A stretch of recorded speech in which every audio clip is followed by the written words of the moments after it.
Okay, let's talk about what we're going to do here. So for the mock-up, we're not going to be able to add fabric to down here in the ankles area, but we do want to make the ankles adjustments. So whatever the height is, if you are adjusting yours, you want to do that change now and cut off the excess fabric. Up here in the waist area, again, we're not going to be able to trim away from some of this and add to some of this. But the most important thing is we want to match up this notch right here. And keep in mind that the top edges of these won't quite match perfectly, but as long as it fits within your 1/2 inch seam allowance, you can pin everything in place and it should be okay.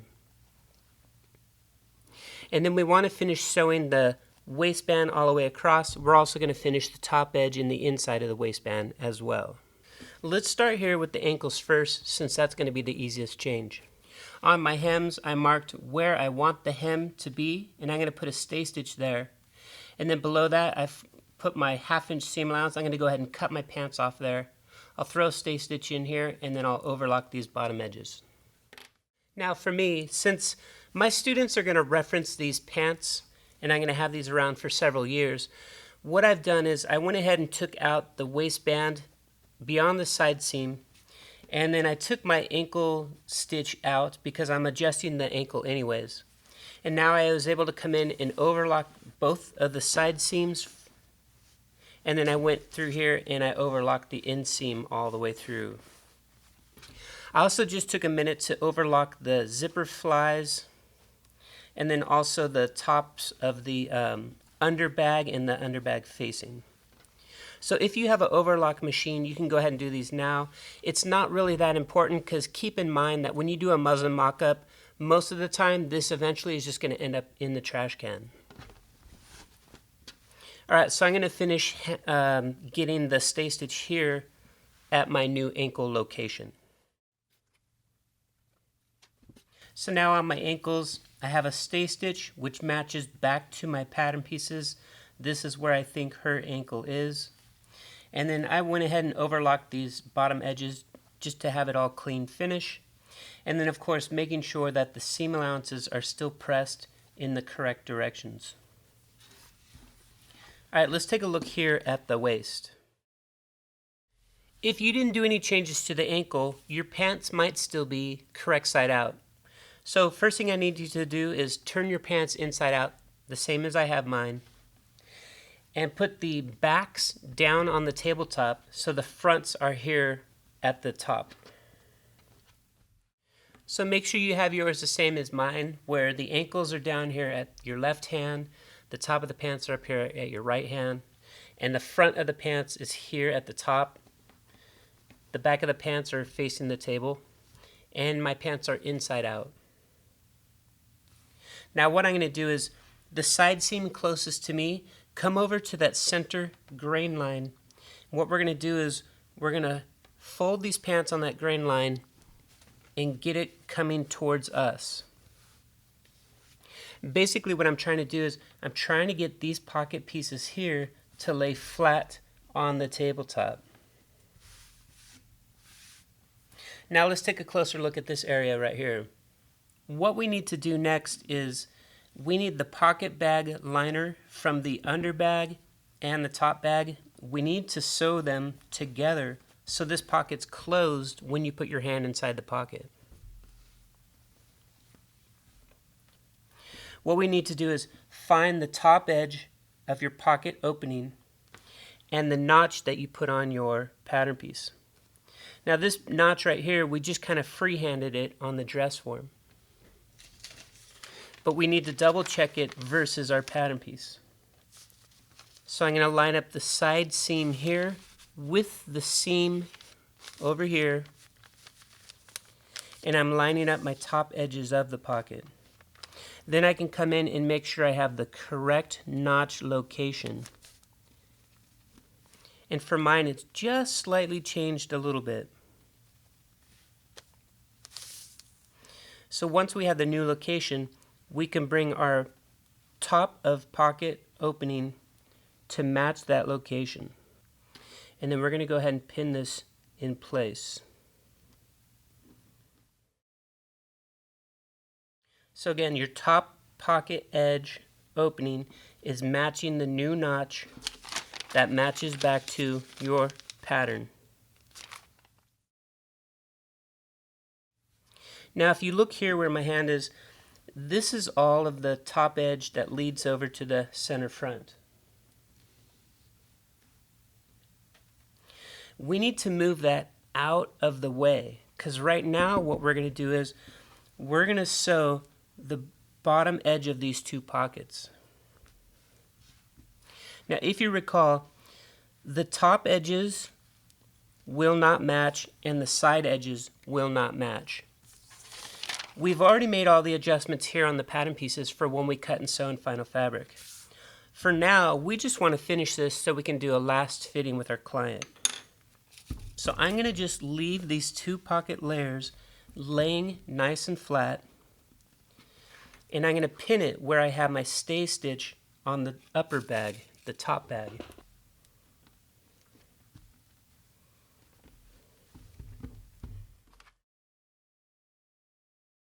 So you'll want to start with a back tack, and you're going to follow right on top of your stay stitch from the upper bag all the way here to where, remember, we have already sewn this for 1 inch, and do a back tack right there as well. So then when you turn this over, you'll see that we have sewn all the way through the under bag. And if I go to put my hand inside the pocket, my hand stops here at the bottom of the bag. For me, since I have an overlock machine, I'm going to go ahead and just trim away a whole bunch of this seam allowance, and then eventually when I get over here to the side seam, I'll just come right off of this. Now remember, you don't necessarily need to finish any of the edges on your muslin mock-up, but I just want to do this so this will last a long time. Now that we've sewn our two pocket bags together, and you still have a pin here where that new location is, what we want to do is we want to make sure that the top edges all line back up with the main body. So I'm getting the top edge of the main body to match up with the top edge of the upper pocket. And I'm putting a pin here on the inside because later on we're going to be sewing here from the inside. Let's get the other pocket here. Now to get this pocket, what we'll do is let's turn our pants around so the ankle is here at your right hand and the top of your pants is here at your left hand. Then we can come in and we can find the front grain line. Let's fold this on the grain line and we'll pull this towards us. And again, what we're doing is we're getting all these pocket layers here to lay nice and flat on the tabletop.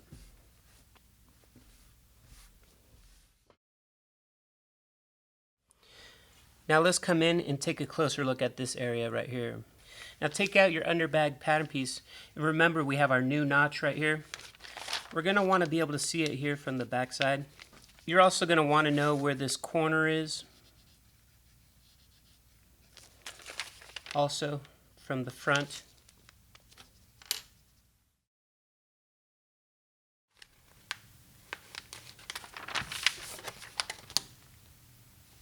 Now what we can do is, here's our underbag. This is the side seam. That's the top edge. We're matching to the side seam of your mock-up. And then we're going to follow along here to our new red notch area and make sure that we have it correct on the muslin mock-up.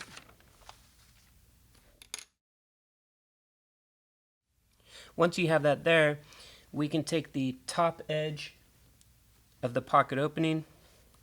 We'll match it up with that notch. And also the top edges of the pockets are all lined up together.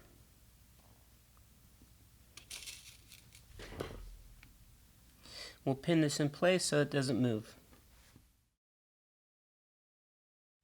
Now, same thing as we've done before, we're going to take the main body and move it out of the way. so we can see the two pocket bag liners underneath here, and we need to sew these together.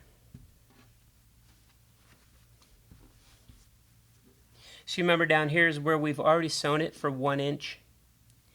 We need this pocket bag to be nice and flat and clean all the way back up to the top.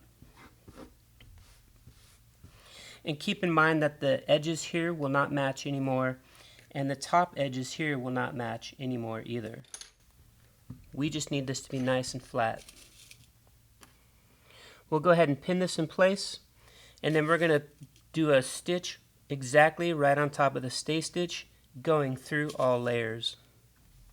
Alright, so now I've sewn right on top of my original stay stitch through all layers, so now it's a closed pocket.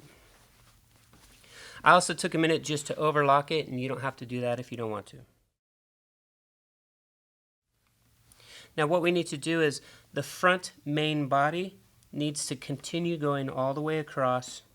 We're going to match it here with the top pocket, and I want to pin this top pocket in place so it doesn't move. And then again, we're ready to start sewing the waistband all the way across. Now keep in mind the waistband, on mine it got shortened just a little bit, but what I'm going to do is I'm going to go ahead and just sew it, and once I get to the end I'll cut off anything extra later. So let's go ahead and start with sewing this waistband all the way back to center front. Okay, so what I'm doing now is I'm pinning my waistband back down through all the layers of the pockets.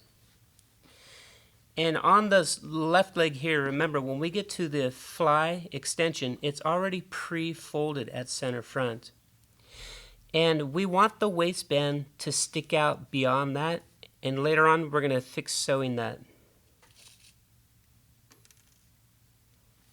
So here what you want to do is keep the fly folded, and we're going to sew right over the top of that.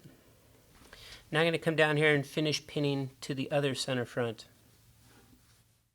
Now when I get out here to the right leg, this is the center front and the zipper fly that we're just leaving it flat, and we want to leave it flat as we come in here and pin the waistband, and you're going to sew it so it's just 2 single layers. And you're going to notice that your waistband might be a little bit longer if you made an adjustment here at your pockets. Alright, so now the seam allowance of the waistband and the top of the pants is going to be pressed up towards the waistband. So you do not need to clip any of the seam allowances here inside the waistband. What we need to do is we need to finish pressing all of the seam allowances going up.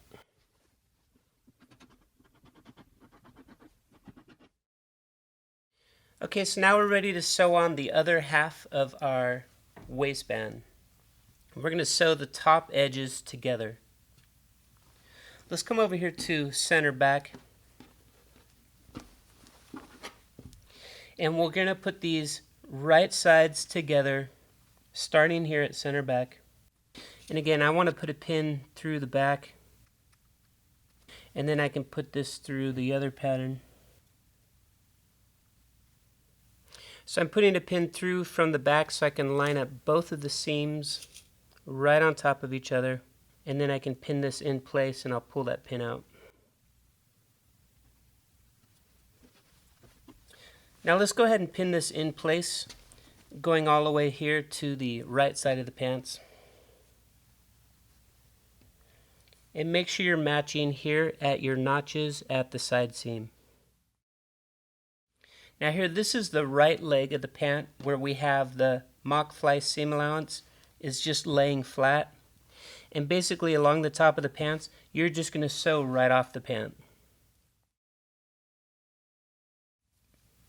Let's come over here to what we're going to do for the other side. So I'm going to go ahead and pin this in place and make sure I'm matching up my notches at the side seams again. Now as we work our way here to the center front, this is the fly where we've already pressed the center front under and we've already stitched over the top of it. We also have all the seam allowances here pressed up towards the waistband.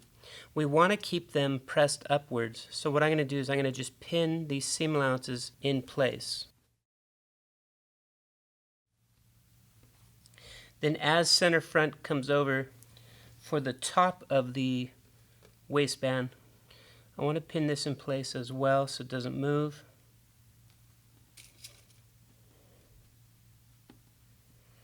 And for this upper piece, we're going to let the seam allowances stay relaxed downwards.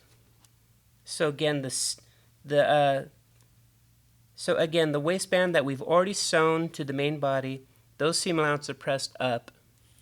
And this second layer that we're putting on here, we're going to let the seam allowances stay pressed down. Now we need to know where center front is on this piece. So you can see I'm lining it up right here with center front. And we need to make sure that that is square back up here with what we're sewing for the top edge. And remember, this whole top edge we're sewing at 1/4 of an inch. So if you need to, go ahead and chalk it now so you don't forget. And what we're going to do is we're going to sew this like a collar. We're going to stitch up center front, turn the corner, and then stitch the whole entire waistband all along the top edge. And then we're going to clip all of the seam allowances and turn this out like a collar. Okay, so you're going to sew straight up the front here. This under piece is going to lay flat, and the part that was sewn to the main body, those seam allowances are already pressed upwards. You're going to want to do a back tack when you get here right at the center front seam allowances.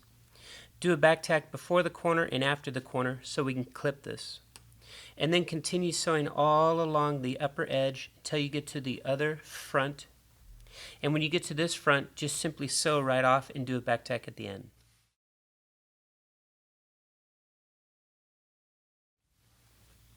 Now for this first part, we're going to turn this out just like we're turning a collar. So we want to clip the corner at 45 degrees. We can cut away our excess seam allowance. And inside of here where we have some more bulk, we can cut this at a corner as well.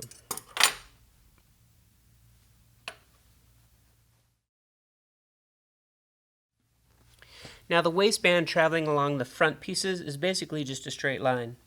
But once we move into the side seam and the back, there's a little bit of an inside curve to it. And we need to clip the curve just a little bit and be really careful because this is only 1/4 inch seam allowance. And again, you only need to do this from the side seam towards center back. Now eventually we're going to turn this so all of the raw edges are to the inside. Something that's easy to do is if you go ahead and finger press the seam allowances going up again, then you'll already be halfway finished when it comes time to turn these right side out. Now when I get over here to the point of this, what I like to do is I like to butterfly press the seam allowances open, and then it makes it a little bit easier to turn the corner nice and sharp.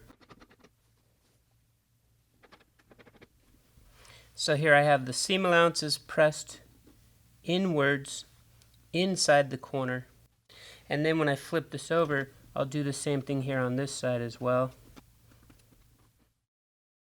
Now what I'm going to do is this whole upper corner piece here, I want to turn it out just like a collar.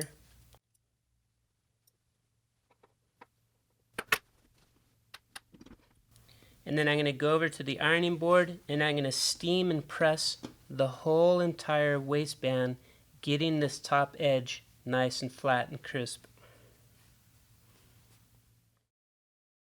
So you can see now I've turned the top edge of my waistband, steamed and pressed everything.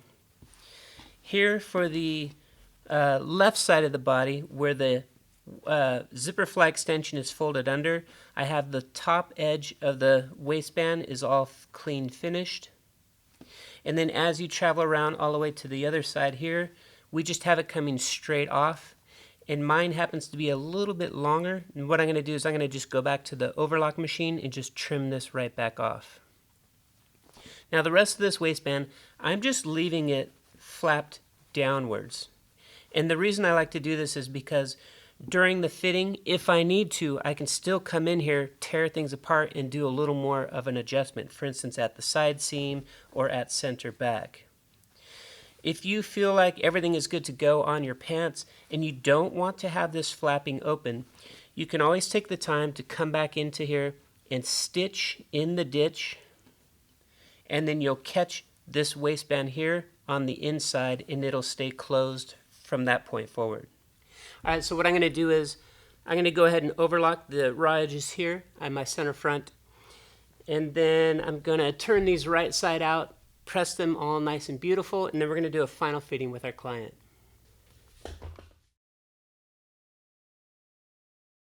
Okay, so we're coming in here now for doing our final fitting with our client to make sure that we love our pattern pieces before we cut and sew this in final fabric. So what I've done is she put her pants on, we pinned it here at center front, making sure it's not attached to the body. If you're testing this on a dress form, none of this should be pinned to the dress form. We can see here in the back it's got that contour waistband that cups nicely up into her lower back. We still have that same great complementary fit here all in the back, which goes back to the very basic sloper that we made a long time ago. The back pocket here is super cute. The front pocket has that built-in volume, so it's easy to get your hands inside of there. We have our custom fit here in the front, so it's smooth and flat on the front, and there's still a little bit of room here for her tummy. And then there's a little bit of fitting down here on the thighs, a little bit in the knees, and then again down by the ankles. Once we got to about 4 inches before the ankle, we just went straight down so she can roll this up or down. And also when you hem the pants, you don't have to worry about adjusting the side seams. So everything looks really good. There's no pulling here at the front. The back, ignore some of the shaping here because realistically a dress form, it doesn't quite fit right. But once you have this on a person, you'll see how it fits on them. Of course, you're going to want them to walk around, sit down, stand up, and move the pants around a little bit and just make sure everything's fitting just right. You'll also want her to test out the pocket depth. Make sure she likes the pocket depth. And then again, same thing here for the back. Basically how I envision these pants is it's going to be like a darker color denim, and it's going to be more of a dressy pant. So I have it set up where she's not wearing it with a belt. It just has this little tiny 1.25 inch waistband, little tiny pockets in the back. And it's probably going to be more of a dressy denim jean. She'll wear these with heels, and then she'll have some kind of a little handbag or something with her to keep her cell phone and stuff in there. So most likely she might not even use the pockets at all. But everything looks really good. Again, this was the size 4 with the straight waistband along the back. And then this was my industry size 6 with the contour waistband. Alright, well that's it. I hope you enjoyed watching the video for how to make your own denim jeans. And then of course, if you want to learn how to cut and sew this in final fabric, I highly recommend just go look on YouTube for other videos for doing mock fly zipper, for sewing the hip pockets and the pocket bag liners. And then of course, you'll know how to do the back pocket super easy after watching my video. So good luck with making yours in final fabric, and I hope you enjoyed this series.